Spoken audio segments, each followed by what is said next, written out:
वाली है और मैं चाहूँगा एक बार मैम का आप लोग जोरदार स्वागत करें।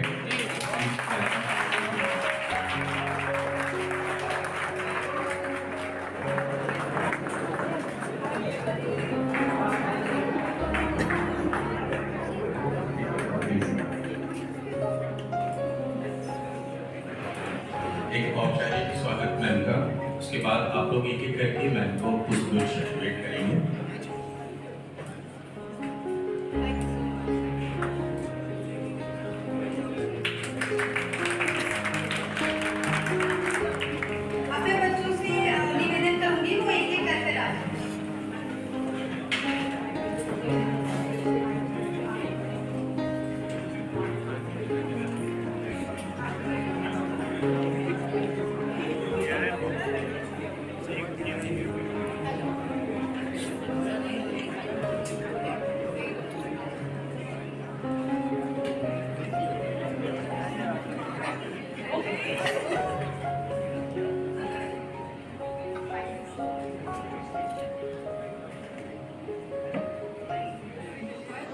How are you?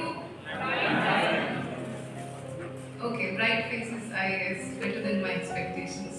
Kadyan, I'm an IPS officer, and I'm under trainee IPS. I've been allocated UP cadre. So I was told that we will conduct a seminar. This is a new center of Drishti. Many congratulations to the entire team for bringing up such a wonderful, wonderful campus here for all the students. Huge round of applause for the Drishti.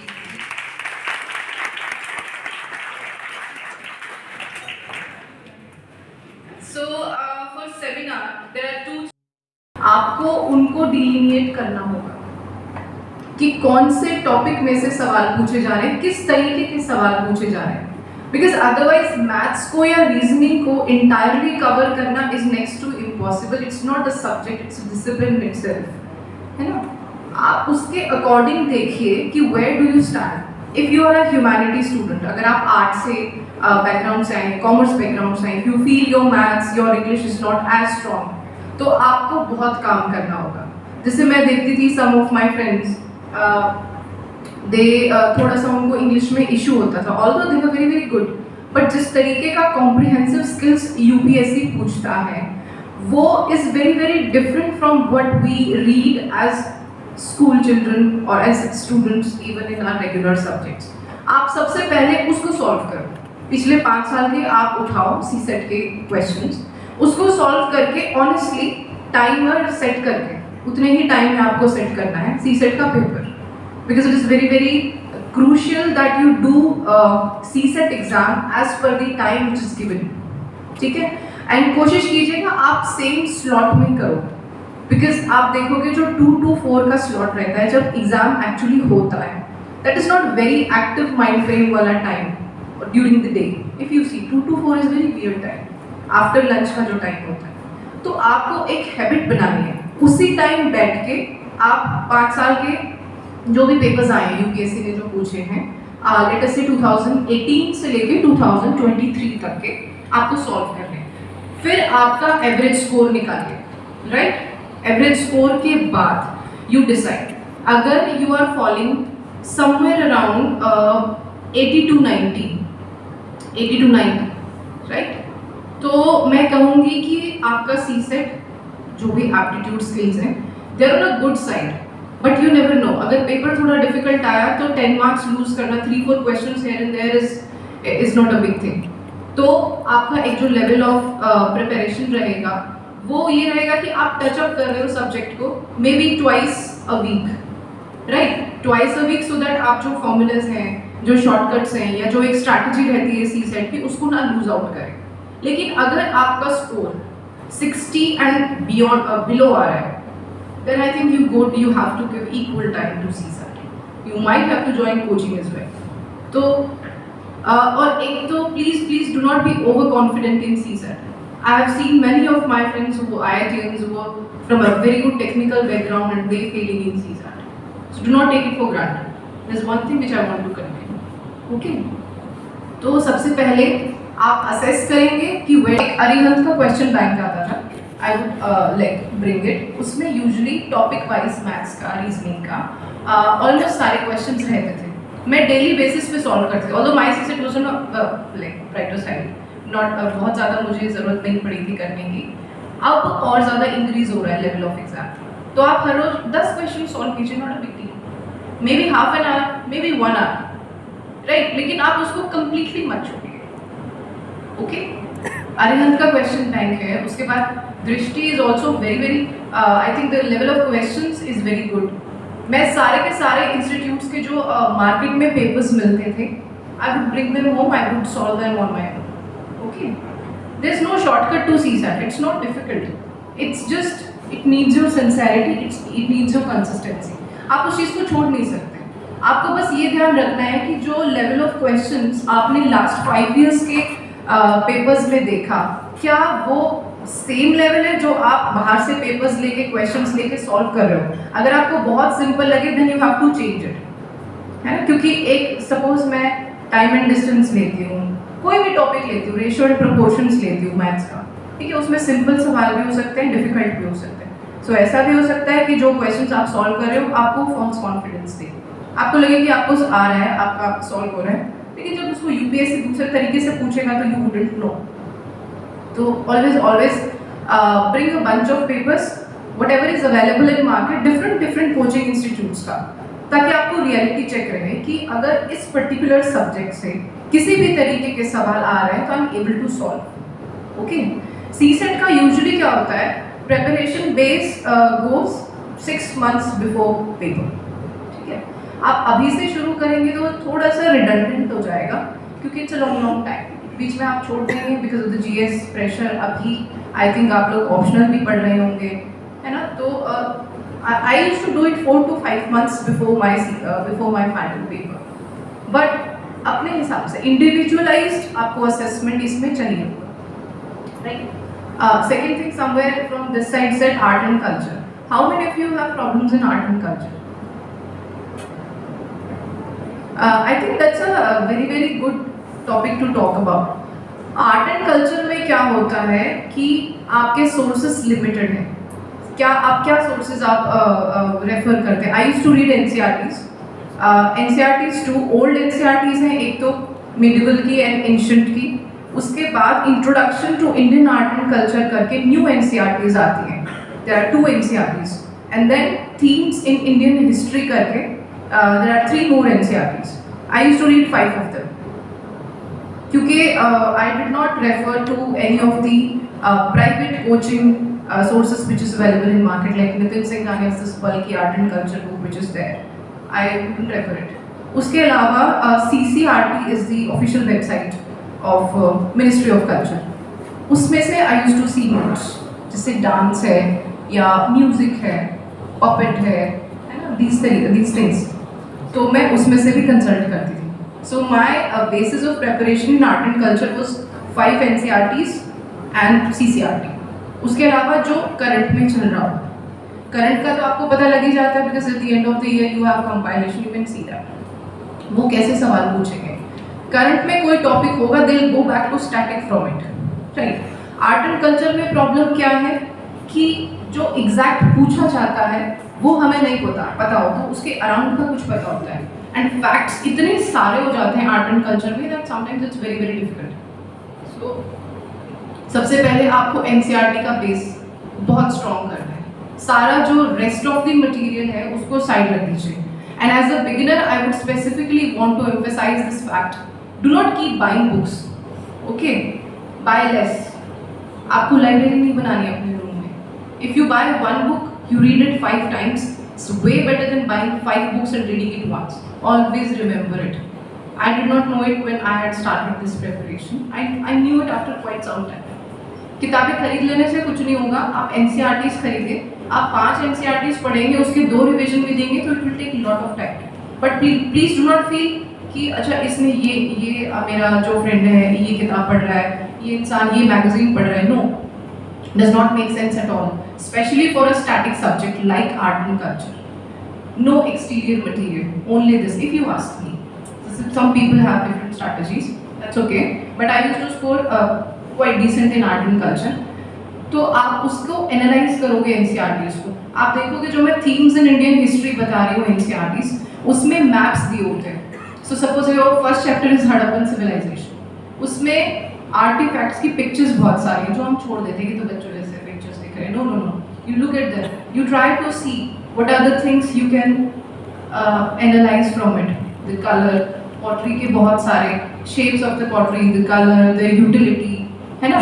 उसके side में maps दिए होते हैं जहाँ पे वो Harappan civilisation के different time periods को प्लॉट करते हैं, and then they compare that with the new settlements. जैसे प्री हड़प्पन, हड़प्पन और पोस्ट हड़प्पन 3 फेजेस में डिवाइडेड है, राइट. आप उनको कंपेयर करो, ये देखिए कि कौन से ऐसे सेटलमेंट्स हैं जो तीनों फेजेस में थे, कौन से ऐसे हैं जो डिस्ट्रक्ट हो गए, कौन से किस लेवल के एडवांसमेंट पे थे, राइट. सो जो एक यूजुअल अप्रोच होता था कि बस आपने पढ़ लिया, आपने अंडरलाइन कर लिया, आपने फैक्ट्स लर्न कर दिए, that will not help now given the competition is, right. Art and culture को बहुत तरीके से पढ़ने की ज़रूरत है. NCERT I think is more than sufficient for that, and please keep this question bank has to be kept handy. जब भी आप प्रीलिम्स की प्रिपरेशन करते हो, आपने सपोज एक सब्जेक्ट पढ़ा, उसी टाइम आपको उससे related topic wise question bank खरीदिए. Many of them are available, ठीक है. जैसे मैंने लेट अस से टेम्पल आर्किटेक्चर आज पढ़ा. Temple architecture is in introduction to Indian art and culture की जो बुक है उसका 3rd चैप्टर है टेम्पल आर्किटेक्चर. उसमें आप उसको पढ़ के you go back to the question bank, उसके क्वेश्चन सॉल्व कीजिए जो कि एग्जाम में ऑलरेडी पूछे हुए हैं, and rate yourself and then see कि अगर मेरे सवाल नहीं ठीक हुए, व्हाट इज द प्रॉब्लम. क्या मुझे याद नहीं है, या ये मैंने पढ़ा है लेकिन देखा ही नहीं मैंने कौन से सोर्स से आया, like what is the exact point because of which you are not able to understand and not able to answer. ठीक है, रिविजन में प्रॉब्लम है, या फैक्ट में प्रॉब्लम है, नॉलेज में प्रॉब्लम है, या स्ट्रैटेजी में प्रॉब्लम है कि मुझे आता था मेरा 50-50 में गलत हो गया. वो चीज़ देखिए और उस हिसाब से काम कीजिए. One size fit all approach will not help in this exam, and subject wise आपको देखना पड़ेगा. जैसे आर्ट एंड आर्किटेक्चर में ये है, बट आप पॉलिटी की बात करोगे so this problem will not be there, because polity की सिर्फ एक लक्ष्मीकांत है, हमारी 2-3 NCERTs हैं, उससे बाहर कुछ नहीं आ सकता, राइट. सो जो आपका एक एक्सपेंस ऑफ सिलेबस है वो लिमिटेड है. आप इस किताब को 10 बार पढ़िए, उसमें आपकी कैसी गलतियाँ होंगी कि आपने 50-50 में गलत कर दिया. मतलब आपने वो फैक्ट देखा है, आपको पता है प्रेसिडेंट की डिस्क्रिशनरी पावर क्या होती है, लेकिन आपको शायद याद नहीं आया, या आपका only 2 only 3 जिस तरीके के क्वेश्चंस पूछे जाते हैं स्ट्रैटेजी में आपका नहीं हो पाया आंसर. तो हर एक सब्जेक्ट के स्ट्रैटेजी एंड सोर्सेज दोनों डिफरेंट होते हैं, राइट. आर्ट एंड कल्चर का डिफरेंट है, पॉलिटी के साथ ये प्रॉब्लम नहीं है. Modern history again it being history, उसको थोड़ा सा हम एक ही चीज़ में लिमिट नहीं कर सकते. ऐसा हो सकता है कि जो आपने बुक पढ़ी उसके अलावा भी कोई फैक्ट रहा हो. No book can contain entire history, है ना. बट उसमें भी अगर आप स्पेक्ट्रम था, राइट, उसमें मैं एडिशनल फैक्ट्स देखती थी, and again I will go for NCERT. तो उसमें भी एक्स्ट्रा बुक्स पढ़ने से पहले आप you ask around, you ask your mentors, you ask the toppers or whoever, but please do not read books which are not required. ऐसा यहाँ पे देखा जाता है usually कि like I have people who I know जो जिनको बहुत ज़्यादा knowledge है, you see like maybe 10 times more than me. I look at them and I see why are they not selected. Then I see कि उन्होंने बहुत पढ़ाई की है but उन्होंने exam centric पढ़ाई नहीं की, है ना. You do not have to be an expert of what you are studying. You have to know a specific kind कि जितना एग्जाम में जिस तरीके से पूछा जाएगा, क्योंकि एग्जाम का syllabus has practically everything under the sun, every subject. If you see civil services में there is every subject, there is science, there is arts, humanities, everything. तो आपको उतना ही पढ़ना है जितना रिक्वायर्ड है. आपको नहीं समझ आ रहा कि क्या रिक्वायर्ड है, आप खुद एनालाइज कीजिए, आप पूछिए. इसलिए गाइडेंस इज वेरी इंपॉर्टेंट. वहीं पे फर्क आता है. Somebody who's preparing for 4 years, somebody who's preparing for 1 year, and they're inside it, they just crack the exam. And then there are people who keep writing exams 4 times, 5 times, they work very hard, but कुछ तो lack करता होगा ना कि they're not to the other end of the table, right? आपको वो समझनी है वो चीज़ कि किस सब्जेक्ट में सोर्सेज सबके सेम है, कैसे पढ़ा जाए. सब लोग आपको NCERTs बताएंगे, what is the difference? है ना? You keep asking questions, right? You also this keep asking question is here as well. Just raise your hands. Yes, yes, please.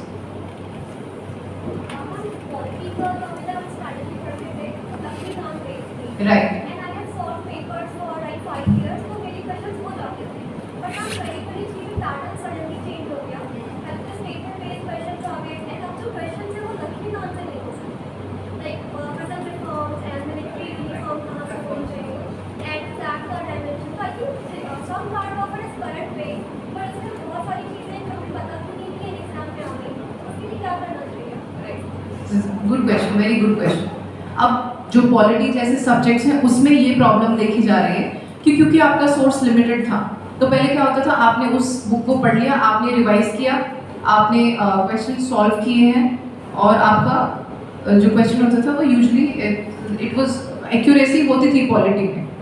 अब जैसे उन्होंने बताया कि यस अभी पैटर्न थोड़ा सा डिफरेंट हो गया है, लेकिन अभी भी क्या होता है ना, there will always be a few questions. Polity का अगर आप वेटेज देखोगे, it will always be around 15 to 20 questions. Let us say 13 to 18 questions के बीच पॉलिटी का वेटेज होता है हमारे exam, which is almost 1/5 of the prelims. उसमें अगर आप सिर्फ 2-3 क्वेश्चंस के बेसिस पे अपनी स्ट्रैटेजी को चेंज करोगे तो विल नॉट है. There will always be questions जो आपको लगेगा कि ये तो कहीं मैंने देखे ही नहीं. जैसे आपने प्रिजन रिफॉर्म्स बोला, एक बार आई रिमेंबर लास्ट ईयर एक पुलिस से एक क्वेश्चन आया था, पेरोल और फर्लो, ऑल्दो दैट वाज तो जनरल, बट पुलिसिंग साइड से 1-2 क्वेश्चंस आ गए थे. नाउ अगर आप एक क्वेश्चन के बेसिस पे आप प्रिजन रिफॉर्म्स में अगर आप पढ़ना शुरू कर दो, if you see it as a different subject, then it will become very difficult. इसके 2 ही सॉल्यूशंस हैं. एक तो ये कि आप करंट अफेयर्स को बहुत अच्छे से करें, थोड़ा सा एक्सपेंसिव वे में करें, कि उसके इम्प्लीकेशंस भी पड़े कि अगर किसी भी कमेटी के कारण, किसी रिपोर्ट के कारण, जैसे लॉ कमीशन की कोई रिपोर्ट आती है और वो जो टॉपिक होता है वो न्यूज़ में आ जाता है. Now it's your duty right there to make notes, to Google search it and see कि इसमें एडिशनल इन्फॉर्मेशन क्या है. But again some sort of luck will always be there, क्योंकि वो एंडलेस चीज़ है. प्रिजन रिफॉर्म्स एक कमेटी या रिपोर्ट पे तो ख़त्म नहीं हो जाएगा. The kind of questions that UPSC has decided to ask might be just a very small portion of the entire thing, right? But देखने वाली चीज़ क्या है कि जो उन्होंने पैटर्न चेंज किया है क्वेश्चन का, that is something you should work upon. ठीक है, क्योंकि 2023 में पैटर्न चेंज हुआ है, तो यूजुअली ऑन एन एवरेज 3 साल तक एक पैटर्न लास्ट करता है सिविल सर्विसेज एग्जाम में. तो probably even this year, whenever prelims will be, I mean next year 2024 में pattern will be same. Right, जो ऑप्शंस का पैटर्न आप चूज किया, नॉट द स्टेटमेंट बेस्ड वाला जो अब हो गया है, उसकी आप प्रैक्टिस कीजिए. एंड जो फ्रेम ऑफ क्वेश्चंस है उसको फॉर नाउ सेम रखिए. Do not based it on 2-3 questions, because outlier questions will always be there. Go for the 80%. अगर आप करंट को भी क्लब कर लोगे, पॉलिटी में मोर और लेस हो जाता है. अगर 20 क्वेश्चंस पूछे, अगर आप 17 करेक्ट कर रहे हो उसमें लक्ष्मीकांत से और एनसीईआरटी से, तो polity I take it is a positive side.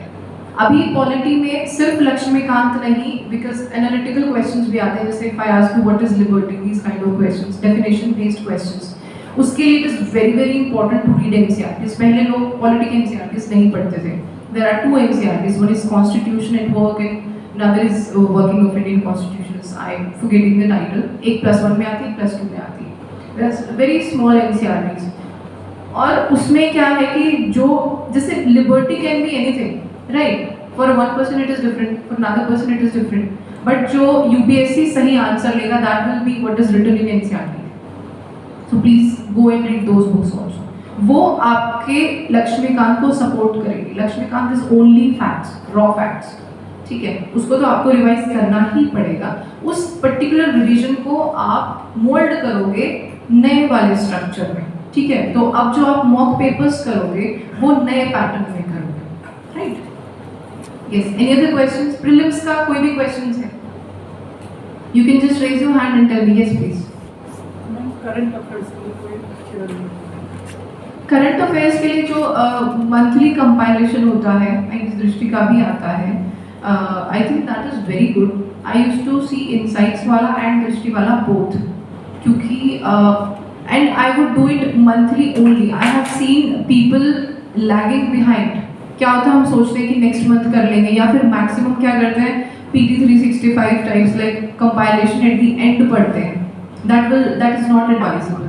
आप मंथ के जो मंथली जो आपका एक कंपाइलेशन होता है करंट अफेयर्स का, उसकी eight the end of the month he complete कीजिए, राइट। उसको छोड़िए मत बात के लिए, क्योंकि आप मंथ में पढ़ रहे हैं, लेट अस से वो 70 to 80 पेजेस का बुकलेट होता है करंट अफेयर्स का। जब वो पूरा towards the end of the year आता है, जब एग्जाम आने वाला होता है, उसको सिर्फ रिवीजन की तरह समझें। It is not a substitute to monthly current affairs. आपको 100 पेज में पूरे साल में क्या हुआ वो कोई भी नहीं लिख के दे सकता, है ना। So it is are lack of understanding. अगर हम उसको बेस बना रहे तो you will have to do it monthly. Go for the Drishti IAS का, गो फॉर इनसाइट्स का, whichever booklet is fine to you, because more or less same ही रहता है। आप उसका भी ये मतलब भी नहीं है कि आप न्यूज़पेपर नहीं पढ़ोगे। Please read newspaper every day. I used to read Indian Express. Earlier I used to read The Hindu. Then I realized Indian Express is a little more nice on the knowledge part. I started Indian Express. Towards the interview part, I started The Hindu and Indian Express, another newspaper also. Interview में you read 2-3 newspapers, right? So अगर आप newspaper हर रोज पढ़ रहे हो, उससे अपने notes बना रहे हो, ठीक है? Not very expensive notes. मेरे क्या होता था, subject wise folder होता था, right. So I use to make it GS 1, 2, 3, 4, ठीक है, 4 फोल्डर होते थे लूज A4 शीट के। I am telling you if you want to follow that, it's just convenient, क्योंकि एक ही रजिस्टर में जस्ट फैक्ट्स लिख देना डज नॉट हैव, बिकॉज वो ऑर्गेनाइज नहीं हो पाता है। फिर मेरे पास 4 ट्रांसपेरेंट फोल्डर्स होते थे A4 शीट के। उसमें जैसे GS पेपर 1 है मेंस का, उसमें हमारे 3-4 सब्जेक्ट्स, उसमें हिस्ट्री है, उसमें ज्योग्राफी है, थोड़ा सा डिजास्टर मैनेजमेंट का पार्ट है ना। तो उसको GS 1 में करंट अफेयर्स ज़्यादा कभी भी नहीं आएगा, बिकॉज हिस्ट्री या geography these are static subjects. It is very difficult कि उसमें कुछ नई करंट हैपनिंग हुई है, ऐसा नहीं होगा। सपोज कोई साइक्लोन भी आ रहा है ज्योग्राफी में, right. Cyclone is a static subject, उसमें नया क्या होगा करंट अफेयर्स के देखने लायक, may be some kind of warning system which IMD might have developed, या साइक्लोन का नाम होगा, है ना, या वो कहाँ पे आया वो होगा। But cyclone as a whole is a static subject. So GS 1 में करंट अफेयर हमेशा कम ही होंगे, राइट। GS 2 होगा पॉलिटी में अगेन योर पॉलिटिकल सिस्टम तो सेम है ना, जो आपने पढ़ा है लक्ष्मीकांत में, कोई नया तो सिस्टम आएगा नहीं। सपोज कहीं भी प्रेसिडेंट रूल लग रहा है, राइट, या कोई नया बिल या एक्ट बना है, now it is again a static thing, it's not a new thing.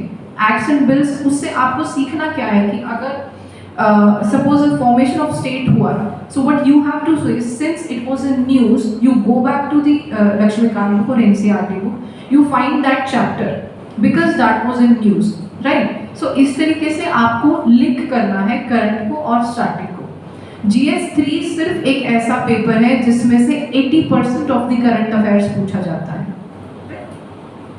क्योंकि ऑब्वियस है वो, उसमें क्या क्या पार्ट है, इकोनॉमी है उसमें, राइट, साइंस एंड टेक्नोलॉजी है, एनवायरनमेंट है, राइट। सो सारा का सारा जो आपका करंट अफेयर होगा वो उसी में से होगा। So GS 3 will be the major chunk. वहाँ पे भी फिर आप प्रायोरिटाइज करोगे कि science and environment and ecology, I used to put it under one head. उसमें मैं फिर नोट्स बनाती थी, लाइक आई वुड मतलब with pen and paper I would write कि ये उसमें फिर मैं कैटेगराइज करती थी कि मैं एक पेज पे नई स्पीशीज लिखती थी, या एक पेज पे national park wildlife sanctuary से रिलेटेड अगर कोई न्यूज़ आई है, I would write that just 2-3 liners every day.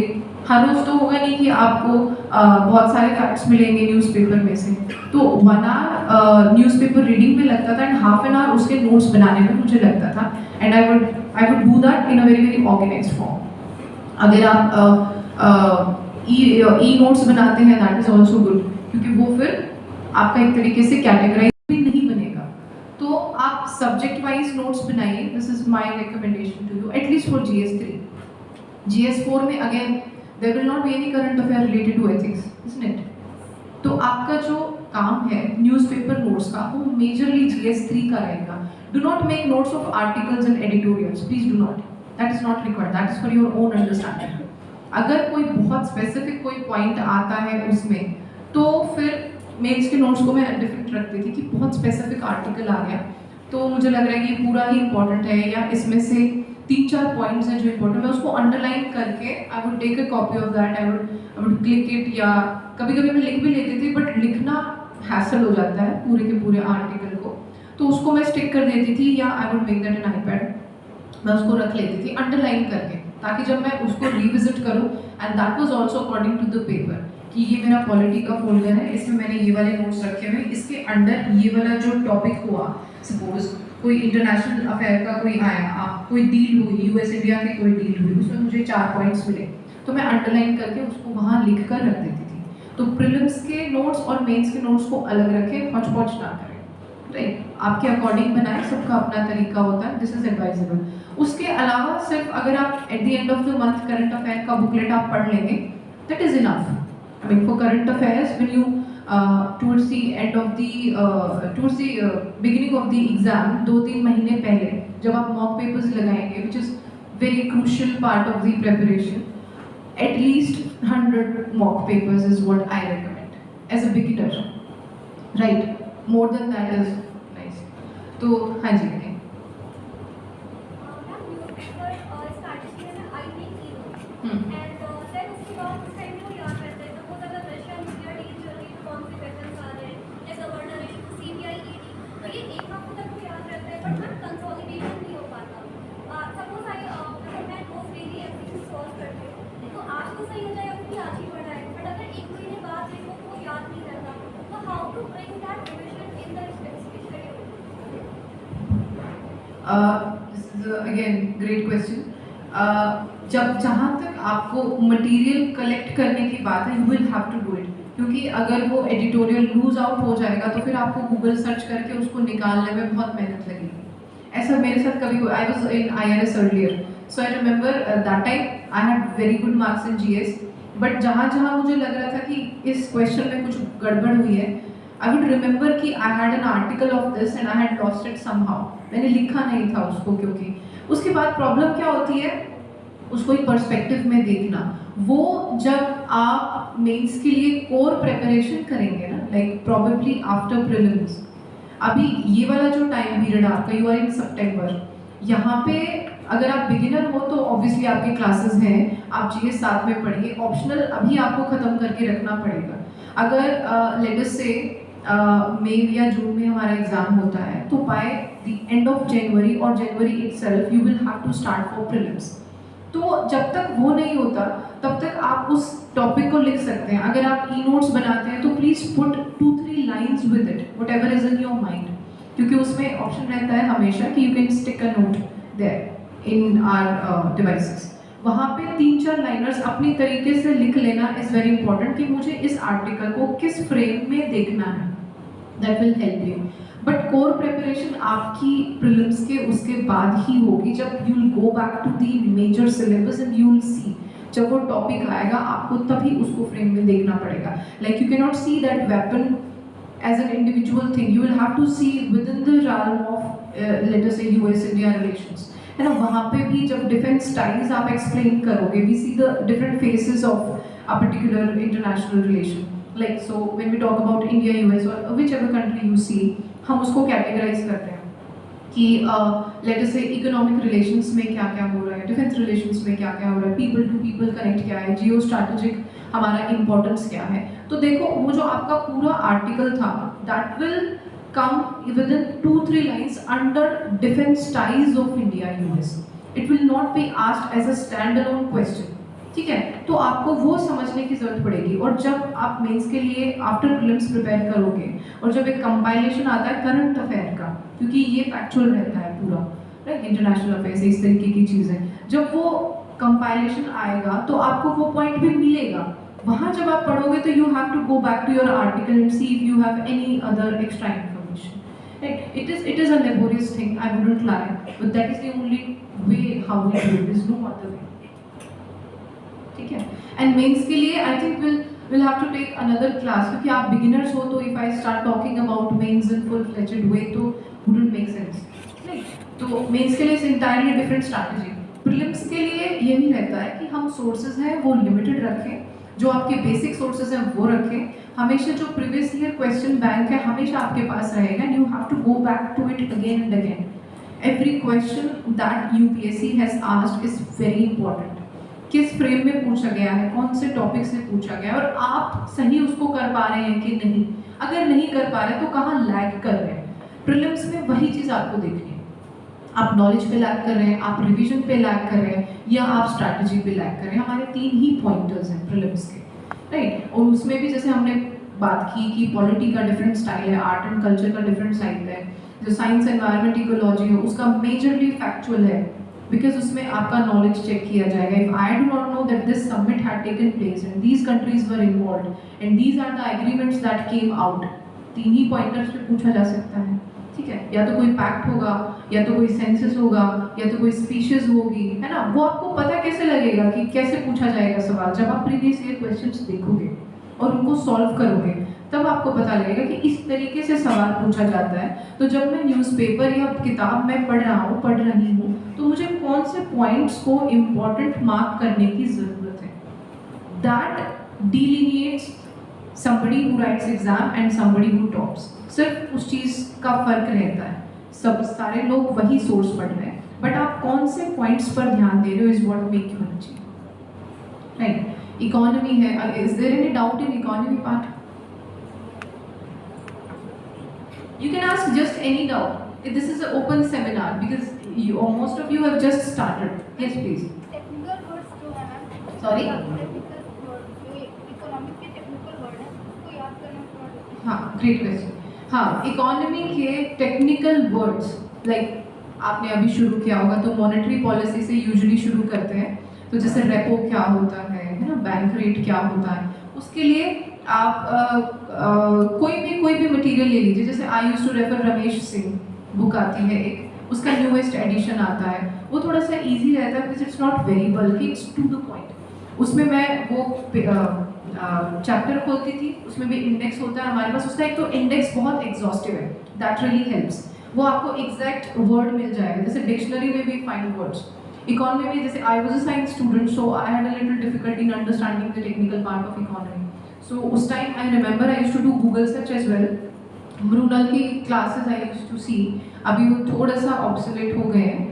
Again लेकिन अगर आपको कंसेप्चुअल क्लैरिटी चाहिए तो it's a wonderful thing, YouTube पे अवेलेबल है. But yes, by that book. अगर उसके अलावा तो फिर आपको गूगल सर्च ही करना पड़ेगा, there is no other way. It is a wonderful book. एक दत्त एंड सुंदरम बुक भी होती है इकोनॉमी की, बट इट इज क्वाइट बल्कि. तो अगर मैं कंपेयर करूँ तो Ramesh Singh is a better choice. I am not sure दृष्टि क्या मटेरियल प्रोवाइड करा, that would also be good. But एक आपके पास सोर्स ऐसा होना चाहिए कि मुझे नहीं पता कि CPI क्या होता है, WPI क्या होता है, तो यू कैन जस्ट गो. मुझे इतना तो पता है ना कि इन्फ्लेशन से रिलेटेड है, तो आप इन्फ्लेशन के चैप्टर में जाइए, उसमें इंडेक्स देखिए, आपको मिलेगा, पहले उसी को रीड कीजिए. क्योंकि अक्सर फिर क्या होता है जब हमें टेक्निकल वर्ड्स समझ नहीं आते तो हम न्यूज़पेपर को भी छोड़ देते हैं.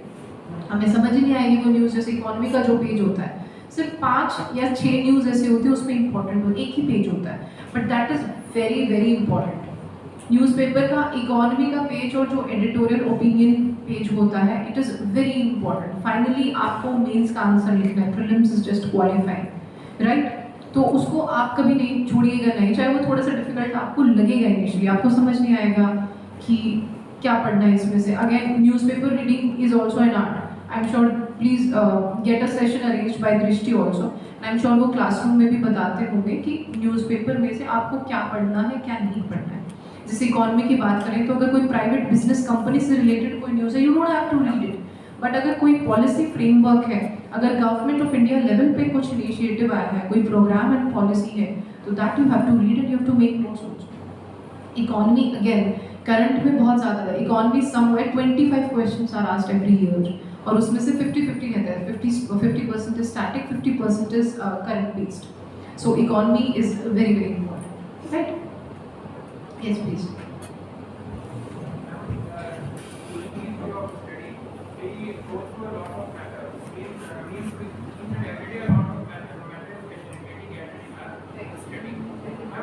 The problem here arises is the part of its consolidation, and especially with the subject which we have completed few days back. And if we have started subject which we are going through, that is the portion we usually get the time for revision of it. But the subject which we have completed just now or completed today back, there the major problem arises for consolidation and execution. So how to do justification with those parts, especially with the bulky subjects like education. Is there any specific subject for which you are asking, like consolidation part? What is the problem that you're facing? We will treat it specifically. For example, if we consider the district, supposing after completing the ancient part, now we are going to the modern or some word district. A lot of time is consumed in that portion where we are still going, and other subjects are also there which we have to complete. But the portion which we have completed, that is something which starts So basically, acha, you're asking कि you have done a part and then you have to go to the other subject and that it starts slipping back. Is it? Yeah. Okay. Consolidation. I think this is more of a revisionary problem. आप एक काम कीजिए, again आपको ना timeline बनानी होगी हर एक preparation level की इसमें, क्योंकि there are so many things in this exam at all three levels कि you will feel like specifically जब आप मेंस के लिए प्रिपेयर करना शुरू करोगे आपको लगेगा कि मेरा जीएस रहता है, एक एक पेपर पे 4-4 सब्जेक्ट्स हैं, आपको लगेगा मेरे एसेस नहीं हो रहे, फिर आपको लगेगा एथिक्स नहीं हो रहा, थोड़ा सा you will have to organise things, you will have to strategise. इसका कोई शॉर्टकट नहीं है. जैसे हिस्ट्री में क्या होता है कि आपको रिपीटेड रिविजन चाहिए होता है, जैसे आर्ट एंड कल्चर की उन्होंने बात की थी. अब आपको पता है कि this entire subject is factual, आप उसको कितना भी पढ़ लीजिए इट विल स्टार्ट स्लिपिंग. ठीक है, उसमें एक तो आपको प्रायोरिटाइज करना पड़ेगा कि ये वाले वो टॉपिक्स हैं जो मुझे थोड़े स्लिप हो रहे हैं. राइट, ऐसा होता है कि समटाइम्स यू नो कि सपोज पॉलिटी एंड हिस्ट्री हैं, दोनों ही फैक्चुअल सब्जेक्ट्स हैं हमारे पास, तो आप भूलना शुरू कर देते हो और आप देखोगे कि स्पेसिफिक टॉपिक्स हैं उसमें आपकी रिपीटेड प्रॉब्लम्स आती हैं. जैसे इफ आई कैन रिमेंबर जो governor general and their developments होती थी उसमें से मेरे बहुत सारे question somehow they would slip away and I would forget. तो फिर मैं उसके इतने स्ट्रॉन्ग नोट्स तैयार करती थी कि वो 10 मिनट्स में मेरा रिवीजन हो जाए. इस चीज़ का रिवीजन के अलावा, रिपीटेड रिवीजन के अलावा we don't have much solution to it, क्योंकि पढ़ना तो आपको ही पड़ेगा, है ना. आपको थोड़ा सा स्ट्रैटेजाइज उसमें करना पड़ेगा कि ये वाले मेरे इंपॉर्टेंट टॉपिक्स हैं, इनको मैं भूल रहा हूँ.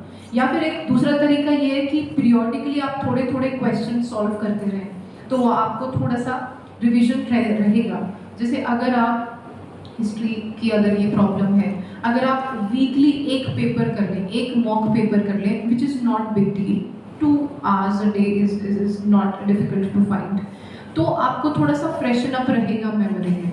राइट, और मैं तो समटाइम्स आई वुड डू एक डायरी बना के रखती थी, जो मेरे को डाउट्स रहते थे उसमें मैं लिख कर रखती थी कि ये वाला जो सब्जेक्ट है या इस सब्जेक्ट के अंदर ये वाला जो टॉपिक है ये मुझे रिवाइज करना है इस दिन. सो आपको एक पूरी टाइमलाइन करनी ही पड़ेगी तैयार. राइट, और रिवीजन उसमें करना ही पड़ेगा. Yes please. मैम इतनी लॉन्ग जर्नी को प्रेशर कैसे देखते हैं?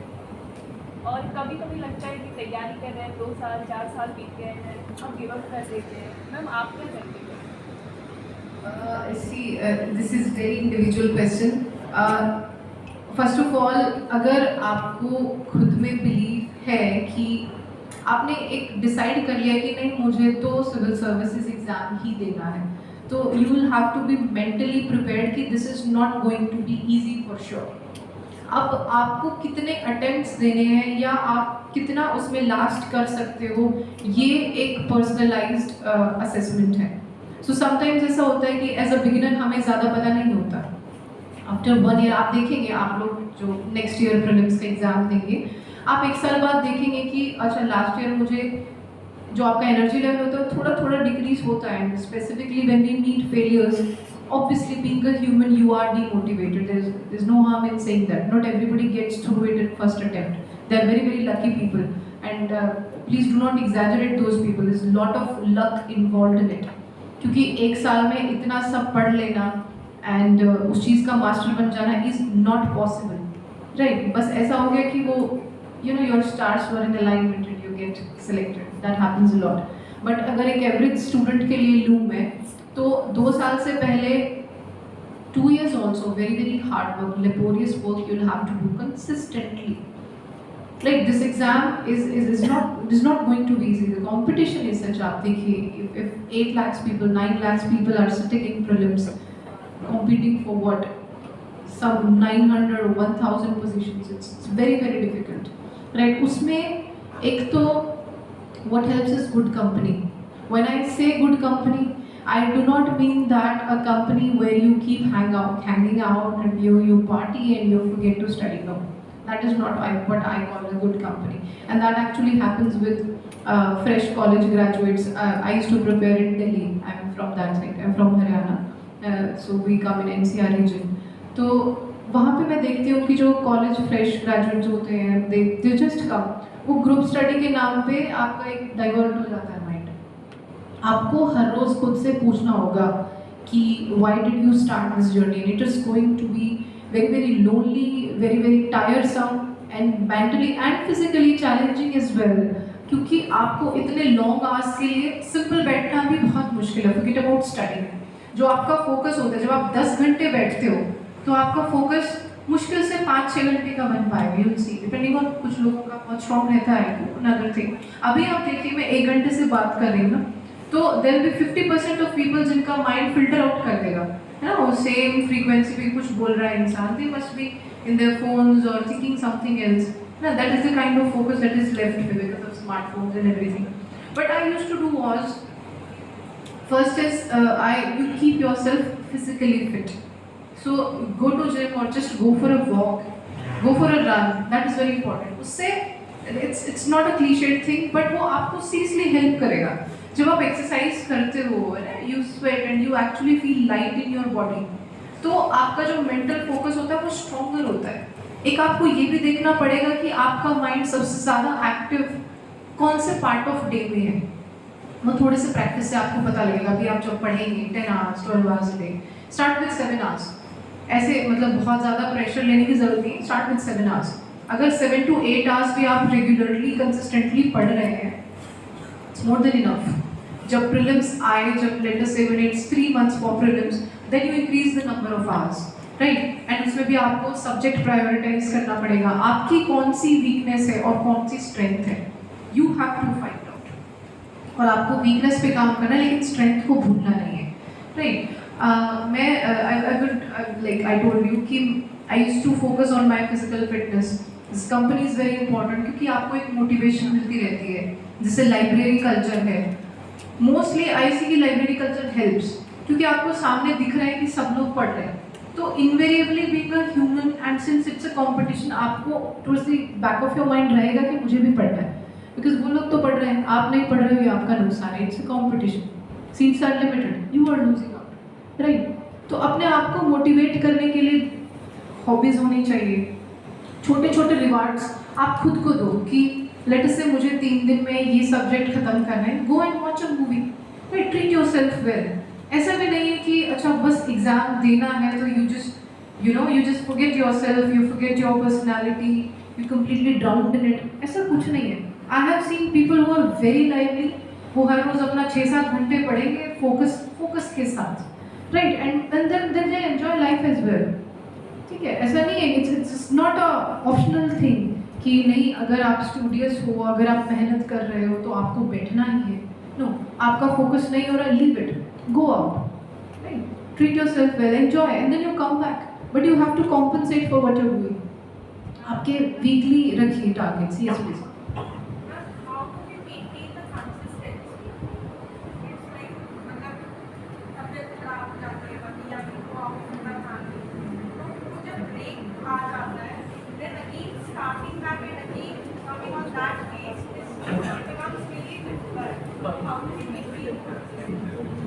Maintaining consistency. अब देखिए फैमिली सबकी है and we get sick, sometimes we go out, तो ऐसा होता रहेगा. लेकिन एक तो यू कीप एनालाइजिंग, या एक आपको होना चाहिए कि मेरा कौन सा पार्ट मिस आउट हो रहा है. सपोज कि मेरे वीकली टारगेट्स होते थे, usually people keep monthly targets, weekly targets, sometime daily targets as well. तो at the back of mind आपको पता होता है कि अच्छा मैं आज मिस आउट कर दिया.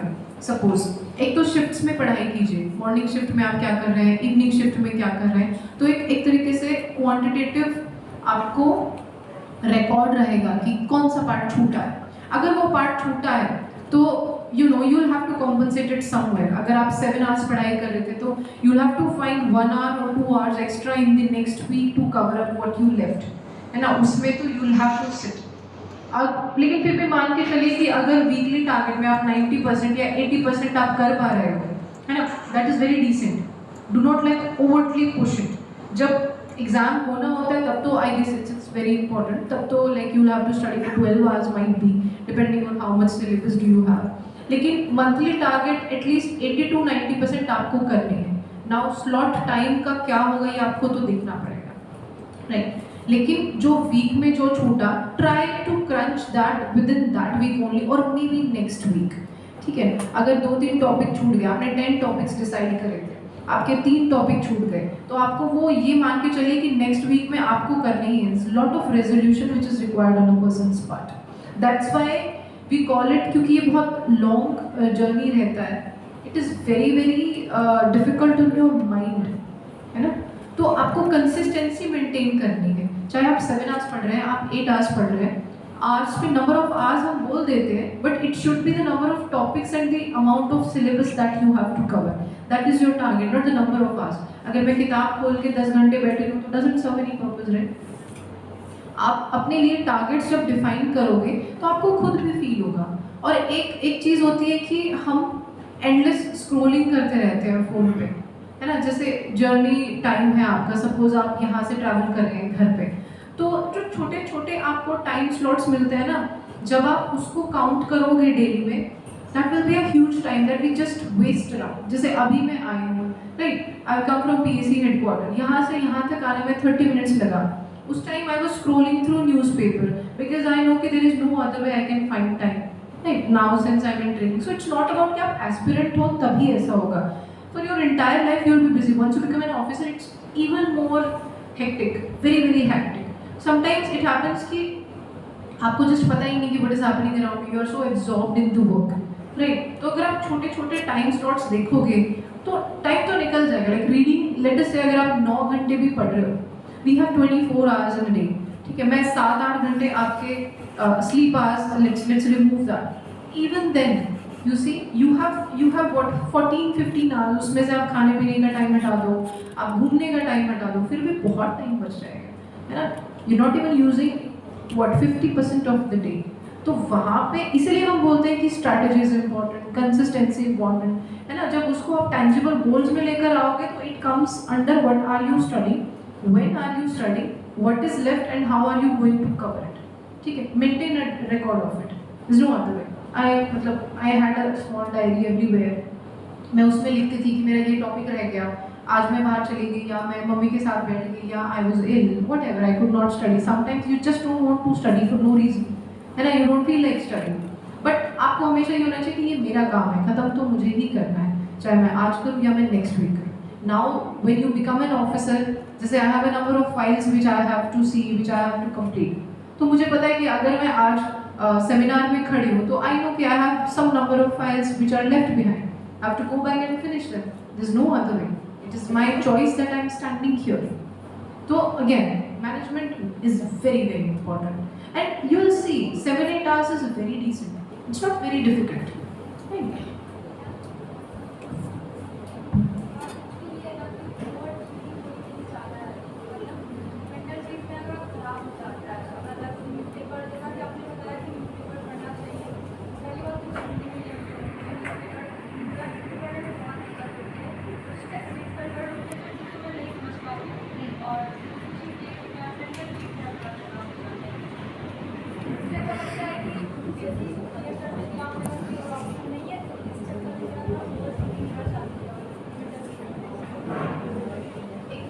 लैंग्वेज को बिल्कुल बैरियर ना माने, ठीक है। हिंदी मीडियम में हमेशा एडवांटेज होता है। लाइक आई हैव सीन, मेरी हिंदी उतनी अच्छी नहीं, मुझे अब प्रॉब्लम आ रही है बिकॉज यूपी में सारा एडमिनिस्ट्रेशन काम हिंदी में होता है। And like I am not ashamed to admit this कि अभी भी जब मैं फाइल्स देखती हूँ जो जैसे रूडिमेंट्री लेवल पे, अभी मेरे पास एक थाने का चार्ज था, ठीक है, आई जस्ट कंप्लीटेड इट, मैं प्रयागराज से आई हूँ, उसमें जब हम एक कांस्टेबल से बात करते हैं, है ना, because as officers you are a leader, but there is number of people who do not come from the equal background या who do not get to understand it. अभी भी मैं एक एक शब्द गूगल करती हूँ कि जीडी में लिखा होता है कि रोज नाम चा, now I don't know what is it, and मैं फिर भी I come from north Indian state, जो लोग साउथ के काडर से आते हैं, believe me struggle is at every stage. अभी उधर साइड से आपको यहाँ पे देख के ईजी फील होता है, it's not that. Once you get selected, फिर सर्विस, फिर काडर, उसके बाद उसका काम, उसके बाद district, field posting, it does not end. आपको कुछ ऐसा ढूंढना पड़ेगा जो आपको थोड़ा शांत रखे। Always believe this is an exam, treat it as an exam, this is not life. ऐसा नहीं है कि चलो थोड़ा अनफॉर्चुनेटली अगर आपका एग्जाम क्लियर नहीं हुआ तो life ends here, no it does not. I have so many friends जिनके 6 के 6 अटेम्प्ट्स खत्म हो गए and then they were in depression, and फिर उन्होंने अपना कुछ शुरू किया and they are way more successful than me, right, way more successful. So वो आप एग्जाम जितनी ही इम्पोर्टेंस दो उसको, ऐसा लगता है, I know it is very easy to say, but जब मैं आपकी तरह थी, आई वॉज एन एस्पिरेंट, मुझे भी ऐसा लगता था कि जब मेरा IRS हुआ था तो आई फेल्ट लाइक मेरे इंटरव्यू में बहुत कम मार्क्स आए थे, तो it just throne me into depression कि नहीं, मुझे तो ऐसा लगता था मेरी कम्युनिकेशन स्किल्स इतनी अच्छी है, I had almost lowest marks in that. तो क्या होता है कि आप फेलियर पे अपने आप को जज करना शुरू कर देते हो कि नहीं मुझ में ही कमी रही होगी, एंड आप नेगेटिव साइड देखना शुरू कर देते हो, एंड वेरी वेरी रीजनेबल, ऐसा होता है। लेकिन फिर आपको थोड़ी तसल्ली तो रखनी पड़ेगी और आप कुछ ऐसा ढूंढिए जो आपको डाइवर्ट करता है। Over thinking is definitely a problem, है ना। जैसे मुझे कैलीग्राफी पसंद है, जो छोटी छोटी हॉबीज होती हैं आपको, या if nothing is just see cartoons. मैं कार्टून्स देख लेती हूँ, मतलब it's not something to laugh about, but whatever comes, whatever is to divert your mind, just take it easy, because ऐसा तो है नहीं कि 1 महीने में हो जाएगा, है ना। 2 साल तो आप मान के चलिए, if you are very lucky maybe 1.5 year. अगर आप 2024 का एग्जाम भी दोगे तो भी आप 2025 में इंटरव्यू दोगे, है ना। By the time you get selected, अभी जैसे फाउंडेशन कोर्स स्टार्ट हुआ है नाउ, तो 2025 even if you get selected in 2024 exam, आप 2025 से सितंबर से आपकी ट्रेनिंग शुरू होगी, even then it is 2 years in best case scenario. तो अगर मैराथन रनिंग में और 100 मीटर का रेस में बहुत डिफरेंस होता है, आपको इस तरीके से अपने आप को मॉड्यूलेट करना पड़ेगा। आपकी अगेन यहाँ पे इम्पोर्टेंट है वो चीज़ें, आप कहाँ रह रहे हो, आपके अराउंड जो एनवायरनमेंट है वो कितना टॉक्सिक है, कितना अच्छा है। जैसे कई बार ऐसा होता है कि फैमिली नहीं सपोर्ट करती है फॉर अ लॉन्ग टाइम, लोग नहीं पढ़ पाते हैं घर पे क्योंकि इतना काम होता है या एक स्टूडियस टाइप नहीं होता है environment, then you have to go out. लेकिन जब आप बाहर जाते हो तो आपका बहुत सारा टाइम चीज़ों को मैनेज करने में लग जाता है, you have to see the food, the lodging, even the water. I remember मैं दिल्ली में रहती थी, पानी नहीं आता था sometimes, you know it was such a hassle कि I am calling plumber and sometimes I used to feel क्या है, आई मीन कभी ये देखो, कभी खाना देखो, कभी बाई नहीं आई, कभी पानी नहीं है, तो उसमें आपका बहुत टाइम और फ्रस्ट्रेशन लगता था। But that's a part of life, it's a part of life. That's what your family thinks, है ना, but you're more than that. Like I think most of us come from middle class, है ना. My parents are not even educated enough to understand what I'm speaking, if I'm speaking English, है ना. Although ठीक है, I was a little fortunate that they always supported me, but this is with everybody, है ना. All of us that we are sitting here, everybody is facing pressure from family, from peers, from themselves. आपका खुद का mental state आपको resist करेगा। आप चाहोगे बाहर घूमना, बट आपको पता है कि नहीं, आपको बैठ के पढ़ना है ना. इसीलिए ये चीज़ें हम बोल रहे हैं कि आपकी हॉबीज़ होनी चाहिए, आप बाहर जाइए, एक्सरसाइज करके आइए, म्यूज़िक, एक वीकली आप एक दिन रखिए जहाँ पे यू जस्ट गो आउट, है ना, just enjoy what ever you feel like. कुछ लोगों को म्यूजियम्स जाना पसंद होता है, कुछ लोगों को मूवी जाना पसंद हो रहा है, जस्ट सिट एंड रिलैक्स, मतलब whatever is good for you as a person. But believe me, pressure will always be there, and exam को हमेशा एग्ज़ाम की तरह ट्रीट करो. आपकी फैमिली क्या सोच रही है, अब बैक सीट पे आ जाना चाहिए, क्योंकि कई बार ऐसा होता है एक अटेम्प्ट में, 2 अटेम्प्ट में नहीं पेपर होता है, तो फिर आपकी फैमिली कहती है okay this is it for you, now I am not going to support you. But I have seen people, मतलब there are so many inspiring personalities जिनके पेरेंट्स ने उनको बिल्कुल सपोर्ट करने से मना कर दिया, and those people they went out छोटी छोटी जॉब्स करके they supported themselves and they came out as officers. वो जो हम लोग पढ़ते हैं, यू नो, इंस्टाग्राम पे देखते हैं या न्यूज़पेपर्स में पढ़ते हैं, सो मेनी ट्रू स्टोरीज। तो मतलब यहाँ आप अगर बैठे हो तो I am considering you lucky. आपके पास इतनी लग्जरी है कि आप मेरे सामने बैठे हो, आप कोचिंग अफोर्ड कर सकते हो। That itself is a huge blessing. Believe me, conditions are far worse और mental pressure will always be there.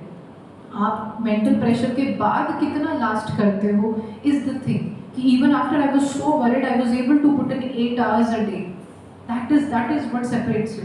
And abhi, this is the pressure is nothing.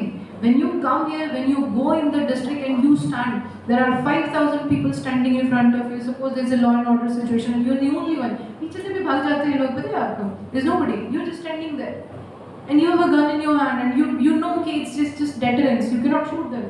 Like, you have to hold the ground. This pressure is nothing. Believe me. When you come in the government and when you become the face of government, pressure is ट्रेमेंडस। अभी आपके पास कोई accountability नहीं है। जब आप officer बन के आप जाते हो डिस्ट्रिक्ट में, है ना, एंड आप चीज़ों को फेस करते हो, 50 लोग आपके ऑफिस में बैठे हैं, they not even letting you speak, है ना, 50 लोग बोलेंगे, आपकी आवाज़ सुनाई नहीं दे रही है। How do you prove yourself as a leader? How do you do your work? There are threats for your family, for yourself. You are putting 20 hours a day. अभी I was in training, I used to sleep 2-3 at night. All I was doing is night patrolling to ensure that nothing happens in my region. This is just the beginning of the job, and I'm not exaggerating. Believe me, right? तो एक तरीके से ये exam आपको officer बना रहा है, वो मेंटल प्रेशर देके जो आपको फेस करना ही है। ऐसा तो नहीं है ना कि आपने पढ़ लिया, आपने एग्जाम क्लियर कर दिया तो प्रेशर स्टॉप्स देयर। नो, वहाँ से तो शुरू होता है। इसीलिए तो ये एग्जाम इतना टायरसम है, इतना मेंटली चैलेंजिंग है, सिर्फ इसीलिए क्योंकि जो पोजीशन आपको दी जाएगी once you come out of it, वहाँ पे आपकी प्रेशर टेकिंग एबिलिटी हर दिन चेक होगी, है ना। तो rest assured, pressure will be there forever as an officer, forever, whichever job you start. चाहे आप आईपीएस हैं, आप आईएएस हैं, आईएफएस हैं, आईआरएस हैं, the face of government, it takes lot of courage and pressure. यहाँ से समझी कौन सी बात किया?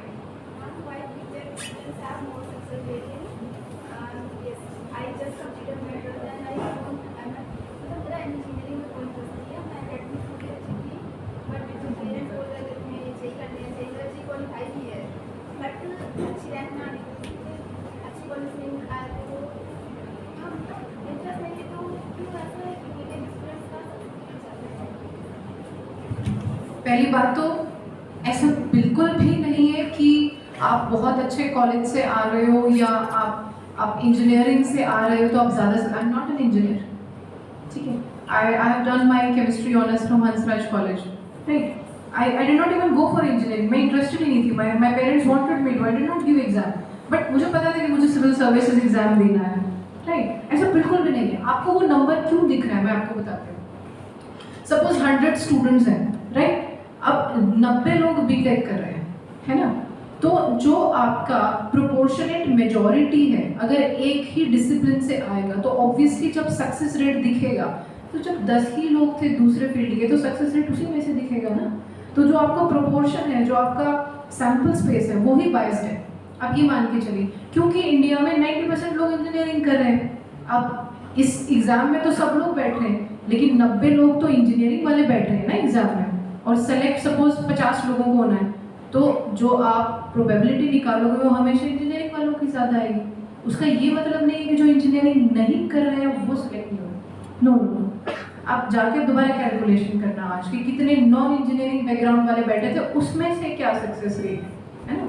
इट्स ऑल कंपेरेटिव, वैसा बिल्कुल भी नहीं है। मतलब don't worry, this is the beauty of this exam कि आप किसी भी फील्ड से हो, does not make any difference. Believe me, any difference. You are a science student, you are humanities, you are engineering. अगर किसी को बहुत arrogance है कि I'm an IIT and I'm this and I'm that, I have a batchmate who has come from America, right? And I have people who are Stanford graduates.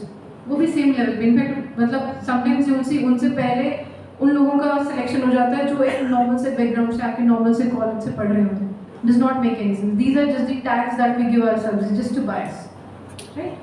Don't worry about that. इसका तो सोचना ही नहीं है. Don't worry. Yes. Yes. So we have 10-15 minutes more because I'll have to leave. And yes. Ma'am actually मेरा question थोड़ा लंबा है कि एक्चुअली मैं मतलब भगवान ने बहुत गुण दिए लेकिन वो गुण में से ये नहीं समझ पाया कि किस गुण के पीछे जाना है। तो जैसे शुरू में मैंने सिक्योरिटी की तैयारी की जब हम कर रहे थे 2000 फिर उसके बाद मैं मतलब सिंगिंग से बहुत अच्छा हूँ, फिर क्रिकेट भी खेला, फिर थोड़ा फिर उसके बाद घर वालों ने कहा पढ़ो, तो उसमें भी ठीक ठाक चला लेकिन हुआ नहीं। अब लास्ट में मुझे ये लगा कि अब यूपीएससी की तैयारी करते हैं, 4 अटेम्प्ट बचे हुए हैं, तो फिर क्या ये मेरा डिसीजन सही है या नहीं है पता नहीं, मुझे खुद नहीं पता, लेकिन हाँ मज़ा आ रहा है। That is important. A huge round of applause for this. I'm so proud to hear this. अगर आपको मजा आ रहा है तो आपका पक्का सिलेक्शन हो जाएगा, टिकट फ्रॉम मी। बिकॉज जो आप कर रहे हो अगर आपका दिल उसमें है ना, दैट इज इट। फिर आपको प्रेशर फील नहीं होगा। ठीक है, थोड़ा बहुत पेरेंटल प्रेशर हो सकता है, लेकिन आपको एज अ पर्सन अपने ऊपर डाउट नहीं होगा क्योंकि you are enjoying what you do. That is the gist of life, not only the exam, whatever job you do. जब सबने किया सब एंजॉय किया बट हुआ नहीं, लेकिन Doesn't matter. Maybe आप इसीलिए बने थे, इसीलिए पहले वाला नहीं हुआ, क्या पता। बस पेरेंट्स करते जा रहे हैं, हाँ तुम करो कोई बात नहीं। आपको लगा है ना आप करने, that is very good question. You should enjoy what you're doing. Ma'am जैसे 2024 में एग्जाम देना है तो कितने सारे सब्जेक्ट कैसे डिवाइड करके रोज 24 आवर्स में कैसे डिवाइड करें सब्जेक्ट को कि कंप्लीट हो जाए। देखिए, 1 साल है ना अभी आपके पास, आप बिगिनर है ना, तो अभी आप प्रीलिम्स का सिलेबस खत्म करो, टेक 6 मंथ्स। आपने अभी कोचिंग ज्वाइन की है ना, तो एक तो जो क्लास में पढ़ाते हैं आप बेटे, आप घर जाके उन टॉपिक्स को अपनी सोर्स बुक से भी पढ़िए। ठीक है, कोई भी टॉपिक ऐसा नहीं होना चाहिए कि आपने क्लास में कर लिया और आपने जाके दोबारा उसको छुआ ही नहीं, because that will be erase from your mind, then no use. जैसे क्लास में आपने सपोज प्रेसिडेंट टॉपिक आज पढ़ाया आपको पॉलिटी में, आप वापस जाइए उस टॉपिक को पहले प्रायोरिटाइज कीजिए। मैं क्या करती थी, I also had a coaching joint, हालांकि मैंने बीच में छोड़ दिया था, but like as a beginner because I did not have anybody to guide, मेरे फैमिली में there was nobody, no bureaucrat, तो गाइडेंस के लिए कोचिंग इंपॉर्टेंट होता है क्योंकि आपको पूछना पड़ता है हर रोज़, आपको क्या कोर्स करेक्शन ज़रूरी होता है। 50-50% टाइम डिवाइड कीजिए। 50% time when you go back to your house, it will be on the basis of the topic that you have covered in class. जो आपको क्लास में पढ़ाया, आप घर जाके, सपोज आपको घर जाके 4 घंटे हैं आपके पास, ठीक है, क्योंकि आप यहाँ भी पढ़ के गए हो, ट्रैवलिंग में भी टाइम गया है, आप 7 घंटे पढ़ते हो, 3 घंटे की आपने क्लास ली, 4 घंटे आपके पास घर जाके। 2 घंटे के लिए उन 4 घंटों में से you will revise what you have done here. Revision का कैसे रहेगा, आप सोर्स बुक खोलो, यहाँ से तो आपको नोट्स मिलेंगे, आप फिर सोर्स बुक जाके खोलो, उस टॉपिक को पढ़ो, उसके बाद थोड़े से उसके क्वेश्चंस वहीं पे कर लीजिए, या फिर एक दिन स्पेसिफाई कर लीजिए जब आप पूरे वीक के क्वेश्चंस आप सॉल्व करो, जो टॉपिक्स आपने पढ़े, ठीक है, वो सब्जेक्ट वहीं पे फिर आपका फ्रीज हो जाएगा, right, like it will be in a nicer sense, it will be covered. उसके बाद जो 2 घंटे बचेंगे उसमें जो आप जो पढ़ रहे हैं साथ में, एक ही सब्जेक्ट तो नहीं पढ़ना ना, एटलीस्ट 2 सब्जेक्ट तो चलने चाहिए वीकली आपके। सपोज आपकी इस वीक हिस्ट्री की क्लास चल रही है दृष्टि में, तो आपने जाके 2 घंटे हिस्ट्री का वो टॉपिक देखा, अगर नोट्स बनाने की जरूरत पड़ी तो नोट्स बनाए, ऑल्दो फर्स्ट टाइम में नोट्स कभी नहीं बनाने चाहिए, कभी भी नहीं। Once you go through a book at least twice और thrice, you do not make notes, क्योंकि इनिशियली आपको लगता है सब इम्पोर्टेंट है, आप एग्जैक्ट सेम लिख लोगे, आप ही बुक लिख दोगे, राइट, वैसा नहीं करना बिल्कुल भी। 2 बार पढ़ने से पहले नोट्स नहीं बनाए। जो बाकी 2 घंटे या 50% टाइम बचा, उसमें आपका जो सेकंड सब्जेक्ट चल रहा है या जो करंट अफेयर्स है, कीप रीडिंग योजना and Kurukshetra monthly, do not forget that, only 2 magazines, क्योंकि वो गवर्नमेंट पब्लिश्ड होता है and they will help you GS paper 3 a lot, वो एकदम से पढ़ा नहीं जाएगा, तो आपका जो डेली में या मंथली में होना चाहिए, that should be these 2 magazines, newspaper, current affair booklet and अगर 4 वीक्स है हमारे पास तो 8 सब्जेक्ट्स में थोड़ा थोड़ा आपका कवर होना चाहिए, एक सब्जेक्ट जो क्लास में चल रहा है, एक सब्जेक्ट जो आप पढ़ रहे हैं, ठीक, that is how you start as a beginner. Okay, one last question, yes.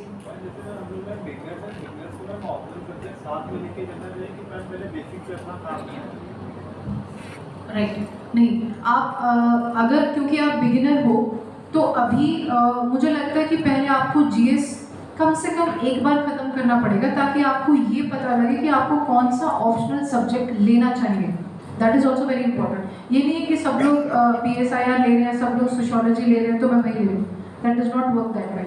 बहुत सारे ऐसे लोग होंगे जो आपको बोलेंगे कि एंथ्रो में ज़्यादा नंबर आ रहे हैं, सोशो में ज़्यादा नंबर आ रहे हैं, ये ले लीजिए। Know that is not. आप पहले एक बार जीएस का जो सिलेबस है एटलीस्ट एनसीईआरटी फिनिश कर लीजिए, may be 3 months, may be 4 months. उसके बाद आप डिसाइड कीजिए कि on the basis of GS का स्टडी आपको कौन सा सब्जेक्ट अपील कर रहा है, देन यू स्टार्ट कोचिंग। वो हो जाएगा because mains will be next September, so 1 year, तो 6 महीने के बाद आप डिसाइड कीजिए, है ना? यस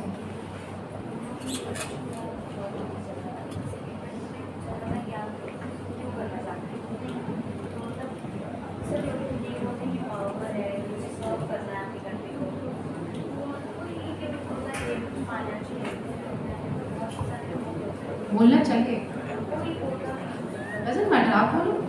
आप जितना ऑनेस्ट रहोगे, हालांकि अभी इंटरव्यू की बात करना सही नहीं है, बट जस्ट वन टिप, जितना आप ऑनेस्ट रहोगे इंटरव्यू में आपको उतने ही मार्क्स मिलेंगे। जैसे मैं आपको भी बता रही थी कि there was a time when I scored almost lowest IRS में, when I was there I scored 143, IPS में I scored 198, like that was almost highest. I am the same person. एक साल में तो कुछ चेंज नहीं हो जाएगा इंसान, but what changed? You become more honest. बाकी लोग क्या जवाब दे रहे हैं वो जवाब आप सेलेक्ट करोगे। आप खुद सोचो, अगर 10 लोग आपको सेम जवाब देंगे तो आप उनको क्या नंबर दोगे? यू कैन से कि this is a good job, it pays well, it has prestige, and I am a person, I want all of this, I have a family to fend upon, there is no shame in saying that, right? Be honest always.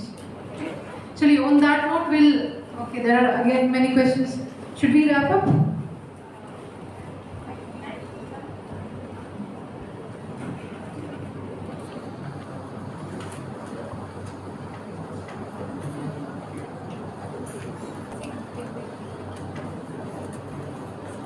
चलिए fast, yes tell me please.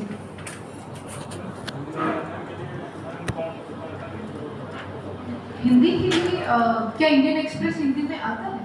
नहीं आता। The Hindu आता है बस। I think दृष्टि should help you more, क्योंकि मुझे इस चीज़ में पता नहीं है कौन सा, क्योंकि मैंने हिंदी में न्यूज़पेपर पढ़ा है। I think Times of India आता है। No, okay, that's very good. Okay, I request when you're coaching people to provide you, क्योंकि this is very important and a very legible questions, मतलब how do you guys manage? अगर 1% अगर नहीं आता paper तो जो कंपाइलेशन होता है, क्योंकि यहाँ पे एक्सपर्ट्स बैठ के बनाते हैं, है ना? अब वो सिर्फ एक न्यूज़पेपर में से नहीं, वो 4-5 न्यूज़पेपर से कंपाइलेशन बनता है। तो जब तक सोर्स नहीं है, कोई भी न्यूज़पेपर अवेलेबल है आप वो पढ़ लीजिए, ठीक है, लेकिन क्योंकि उतना अच्छा नहीं होगा, पैन इंडिया स्पैन उसका होगा नहीं, तो फिर आप कंपाइलेशन आपको और ढंग से पढ़ना पड़ेगा, है ना? क्योंकि मतलब we do not have a substitute of newspaper. तो जो कंपाइलेशन हो, यहाँ पे जो एक्सपर्ट्स हो, विल टॉक हियर ऑल्सो, मतलब ये वाला problem will raise and will see कि क्या किया जा सकता है। यस, डिजास्टर मैनेजमेंट और क्वालिटी के लिए उसको करंट से कैसे लिंक करके पढ़ा है? मैम, जैसे आपने बताया आर्टिकल अमेंडमेंट्स हैं, उसमें काफ़ी ब्रॉड रहते हैं, बट अभी कुछ प्रीवियस ईयर क्वेश्चन है प्रेसिडेंट या इससे रिलेटेड काफ़ी आर्टिकल सेक्शन पूछे, तो मैम उसको कैसे कवर करते हैं? क्वालिटी एंड डिजास्टर मैनेजमेंट तो इट्स वेरी इजी, क्योंकि आपको टॉपिक्स नाम से दिए गए हैं। मेंस में जब आप देखोगे GS 1 में और GS 3 में आपको डिजास्टर मैनेजमेंट का लिस्ट आउट किया गया है। मेंस में क्या होता है कि जो शब्द लिख दिया ना सिलेबस में, उसके ऊपर आपको 250 वर्ड्स का हर तरीके से आंसर प्रिपेयर करके रखना होता है। वो लेवल ऑफ प्रिपरेशन होता है जब हम बैठते हैं एग्जाम में। डिजास्टर मैनेजमेंट में क्योंकि हमारे पास सारे के सारे दिए हुए हैं पहले, अगेन क्योंकि इट्स अ स्टैटिक सब्जेक्ट, कोई नया डिजास्टर इवॉल्व होने की पॉसिबिलिटी कितनी है? क्या होगा? फ्लड होगा या लैंडस्लाइड होगा या अर्थक्वेक होगा, मतलब जो जो डिजास्टर हो सकते हैं वो हमें पता है ऑलरेडी। अब वो किस तरीके से पूछे जा सकते हैं वो हम नोट्स बना के रख लेंगे, and we will talk again जब आप लोग थोड़ा सा एक 6 months डाउन द लाइन पढ़ लेंगे तो हम आपको नोट्स बनाना भी सिखाएंगे। वी कैन कम अगेन और we can arrange some more meeting, right? उसको करंट से आप जैसे आपने नोट्स बना के रख लिए डिजास्टर मैनेजमेंट के, ठीक है, साइक्लोन का सपोज आपने नोट्स बना के रख लिए, किस तरीके से नोट्स बनाते हैं, साइक्लोन क्या होता है, उसका स्टैटिक पार्ट, उसका डायग्राम, कौन से साइक्लोन होते हैं, गवर्नमेंट ऑफ इंडिया ने साइक्लोन को प्रिवेंट करने के लिए क्या प्रोग्राम पॉलिसी बनाया, और एक थोड़ा सा डेटा कि पिछले साल या पिछले 5 साल में साइक्लोन की क्या सिचुएशन है। इस तरीके से हम नोट्स बनाते हैं, 2 पेज के नोट्स बन जाते हैं, मतलब चार चीज़ों को हम डील करें। उसके बाद हमें करंट में तो जब हम बुकलेट पढ़ेंगे तो हमें पता रहेगा ना कि साइक्लोन आया कि नहीं आया इस साल। अब करंट से हम देखेंगे कि सपोज एक साइक्लोन आया, वो बे ऑफ बंगाल में आया था, इस स्टेट को उसने अफेक्ट किया है ना, और ये ऐसी चीज़ें थी जो कि न्यूज़ के थ्रू आपको पता लगी कि ये वाले प्रॉब्लम से इवैक्यूएशन में दिक्कत थी, या कोई कम्युनिकेबल डिजीज़ फैल गई, उसको कैसे टैकल किया, वो आपका करंट पार्ट है जो न्यूज़पेपर से आएगा। तो जो आपने स्टैटिक नोट्स बनाए थे उसके साथ वो 4-5 लाइनर या तो करंट बुकलेट से उसके साथ आप स्टिक करोगे, या फिर उसको वहीं पे लिख के रखोगे। उसको डिजास्टर मैनेजमेंट को क्लब करना इजी होता है हमें। Same is with polity also, क्योंकि polity is also a static subject. अगर कोई चीज़ न्यूज़ में है, सपोज जैसे हमने बात की नया स्टेट फॉर्म हुआ, आपने उसके प्रोविजंस लक्ष्मीकांत से जाके पढ़े, अब कौन सा नया स्टेट फॉर्म हुआ, क्यों हुआ, कौन सी कितना उसका एरिया है, या कौन सी मेजॉरिटी माइनॉरिटी या पॉलिटिकल सिचुएशन क्या थी जिसकी वजह से वो फॉर्म हुआ, that is your current aspect. वो आपको न्यूज़ से देखना पड़ेगा या बुकलेट से देखना पड़ेगा। उसके ज़्यादा नोट्स बनाने की ज़रूरत नहीं है, क्योंकि बुकलेट में आपको प्रोवाइड होता है, you are just writing it again, क्योंकि दे आर फैक्ट्स, है ना। कोई एनालिसिस होता है जब आप जाके लिखेंगे, राइट।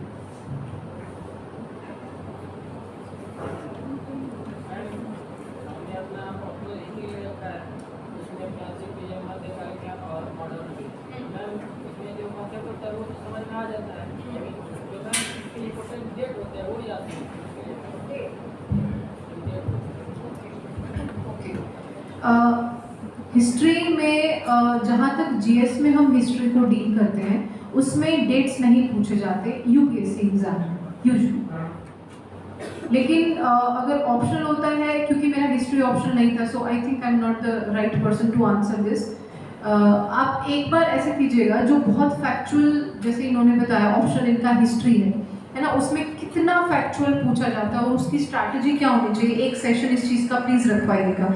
जितना जीएस का पार्ट है उसमें डेट्स कभी नहीं पूछे जाते, वो पीसीएस में पूछा जाता है ना। आप और अगर थोड़ा बहुत डेट्स पूछे भी जाएंगे जो बहुत मेजर इवेंट्स रहेंगे, जैसे सपोज प्लासी का युद्ध है ना, तो ऐसे तो थोड़े डेट्स तो हमें करने ही पड़ते हैं। जैसे कोई एक्ट है या कुछ भी किस तरीके का कोई न्यूज़पेपर या मैगजीन का कोई नाम है, लेकिन आप देखोगे कि ट्रेंड जो है एग्ज़ाम का वो उसके कॉन्सिक्वेंस की तरफ है कि क्या कंडीशंस थी जो वो पर्टिकुलर रिफॉर्म या कोई चीज़ आई उससे क्या फ़र्क पड़ा, और उसकी लाइट में ज़्यादा से ज़्यादा वो कंटेम्प्रेरी रेलेवेंस पूछ लेंगे, आज के दिन में उसकी क्या रेलेवेंस है। ऑप्शनल में, सभी ऑप्शनल में ये एक ट्रेंड चल रहा है कि वो स्टैटिक से करंट की तरफ पूछते हैं। तो बहुत ज़्यादा मुझे नहीं लगता आपको डेट्स को लर्न करने की ज़रूरत है, और उसके ज़्यादा मार्क्स मिलते भी नहीं हैं, क्योंकि आप डेटा रिप्रोड्यूस कर रहे हो। जितना आप फैक्ट्स लिखोगे, जीएस में थोड़ा बहुत फिर भी एक ब्राउनी पॉइंट्स आपको मिलते हैं, लेकिन ऑप्शनल में बहुत ज़्यादा फैक्ट्स को लिखकर कोई ज़्यादा फ़ायदा नहीं। हालांकि अगेन आई एम रिक्वेस्टिंग दृष्टि कि आपके लिए एक हिस्ट्री ऑप्शनल की भी सेमिनार की जाए ऑप्शनल को डील करने के लिए, राइट।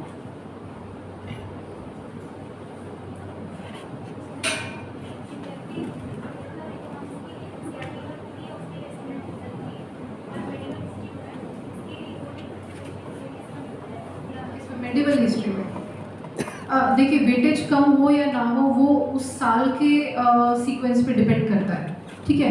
आप ये ना समझें कि अच्छा पिछले 2 साल से इस सब्जेक्ट से कम क्वेश्चन पूछे हैं तो मैं इस बार इसको छोड़ दूँ, ऐसा कभी भी नहीं करना चाहिए।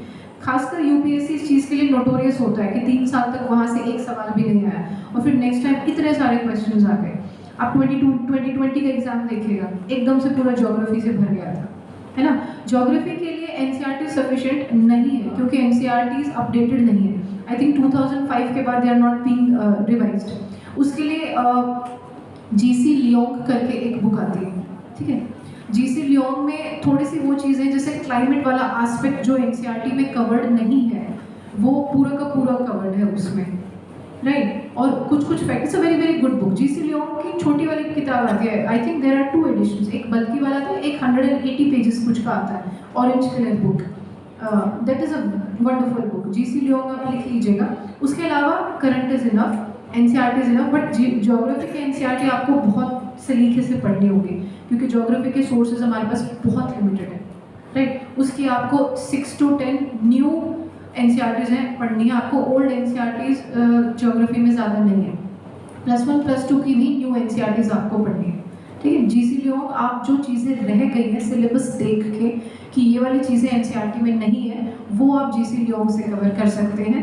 या फिर यूट्यूब पे भी अगर आप सर्च करोगे तो there are many channels which work with geography, कि उसमें ऑडियो विजुअल तरीके से जब आपको समझाते हैं तो ज़्यादा समझ आता है। जैसे वॉल्केनिक इरप्शंस होते हैं, कितने टाइप के होते हैं, किस टाइप का मैग्मा, किस टाइप का लावा, वो वीडियोग्राफी से एक तरीके से ऑडियो विजुअल से बेटर समझ आता है। And classroom becomes important for geography, क्योंकि कॉन्सेप्चुअल है, सिर्फ पढ़ के वो समझ नहीं आएगा, राइट। इकोनॉमिक्स तो एज वी टॉक्ड की मेजर करंट रहेगा, और जो कॉन्सेप्ट्स हैं वो 6-7 कॉन्सेप्ट्स हैं इकोनॉमी में सिर्फ, like your monetary policy, your inflation, employment, public finance and जो आपका थोड़ा सा प्राइवेट सेक्टर, वो 6 से 7 हेड में डिवाइड होता है। उसके लिए classes will be enough. Ramesh Singh book I told you, and newspaper more than enough. हर एक सब्जेक्ट की एक ही एडिशनल बुक होनी चाहिए एक्सेप्ट एनसीईआरटी की, जो आपका रेफरेंस बुक रहेगा। Okay, one last question. Okay. Of course. Surprisingly, I did not have any backup plan, क्योंकि I had decided, it was sort of my dream, it was my mother's dream, she could not do, so sort of I always thought to be a bureaucrat. So मेरे पास कोई backup नहीं था, but I always had this in mind, and I would recommend you, after going through entirely, I might be lucky that I'm selected, it is important to have a backup here. Problem ये है कि अगर आप job कर रहे हैं तो साथ में प्रिपेयर करना is very very difficult, you do not get time. तो अगर आप साथ में प्रिपेयर करके कर सकते हो इट्स गुड, लेकिन अगर आपको लग रहा है कि आपकी स्टडी कॉम्प्रोमाइज़ हो रही है आपकी जॉब से, तो फुल टाइम आपको करना पड़ेगा, है ना। So depends on person to person, I think. I do not have a backup. हाँ जी, my option was sociology. Okay, then I think we'll wind up. Okay, please.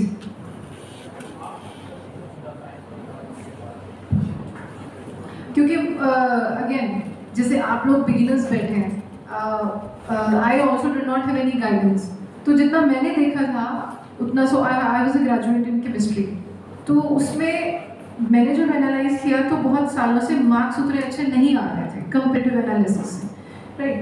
तो I think it was an individual choice. I thought it is safer to go with humanities. में कोई मैंने ऐसा फंडा तो नहीं है, but just जितना मुझे आसपास से पता लगा, या जितनी मेरे पास जितना level of knowledge था. Also, I liked reading about sociology. My writing skills are good. तो अब randomly भी जैसे होता है ना, सबको अपने strengths पता होता है. So writing part is my strength. तो मुझे पता था कि sociology is a subject जो मुझे relevant लग रहा है. Like I like reading about, let us say, religion में क्या हो रहा है, या कास्ट और कास्ट सिस्टम कैसे इवॉल्व हुआ, वुमेन एम्पावरमेंट में क्या हो रहा है, ट्राइबल में क्या हो रहा है। So I had 2-3 subjects which I had to decide, and I found out कि sociology is what appeal to me, so it was a random decision to be frank. Yes, it's okay.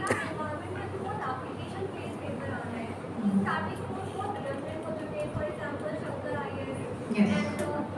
Application basically, for example, Squirrel or Chimpanzee, in some questions are there, which requires more of basic knowledge. Would you suggest going back to like elementary school or primary school की वो study करना चाहिए, या फिर अभी भी वही practice करना चाहिए? Plus, I have one more question. No, it's okay, it's okay. It's a very relevant question actually, Sino. Which pen did you use in basic? Pen?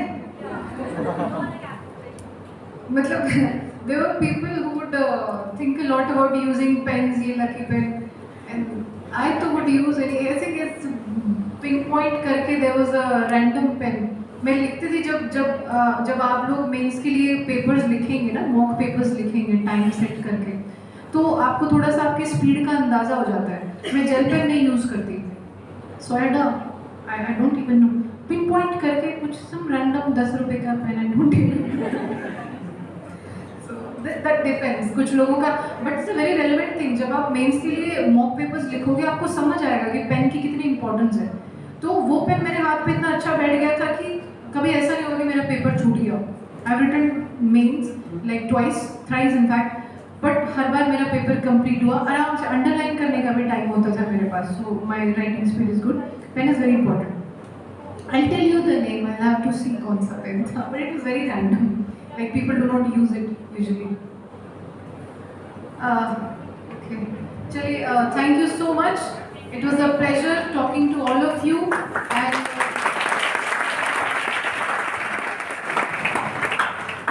all the best to you. And अगर किसी, बहुत सारे ऐसे लोग होते हैं जो थोड़े से शाय होते हैं और सवाल नहीं पूछ पाते हैं, राइट, और या सोचते बहुत है सवाल नहीं पूछते हैं, we'll meet again. अगर आप कहेंगे we'll come back and we'll take a question answer session again. This is just the beginning. Only 2 things जो मैं आपको एक एज अ मेंटर या एज योर सीनियर गाइड करना चाहूँगी। Do not over think, be honest and be sincere to what you are doing. अगर आप 2 घंटे पढ़ रहे हैं तो आप 2 घंटे सिंसियरली पढ़िए, किसी को दिखाने के लिए मत पढ़िए। Right, it's your exam, your life. जो आप डिसाइड करेंगे वो अच्छा ही होगा, बट हमेशा ध्यान रखिए लार्जर पिक्चर क्या है, कितना आपको टाइम देना है, कितना समय आप अपनी लाइफ से इस एग्ज़ाम को दे सकते हो, उसको देखते हुए हमेशा डिसाइड कीजिएगा। यहाँ पे खड़े होकर बोलना बहुत आसान होता है, बट अल्टीमेटली जो आपको सूट करे, जिसकी भी स्ट्रैटेजी, जिस भी टॉपर की आपकी खुद की strategy, do that, do not have doubts.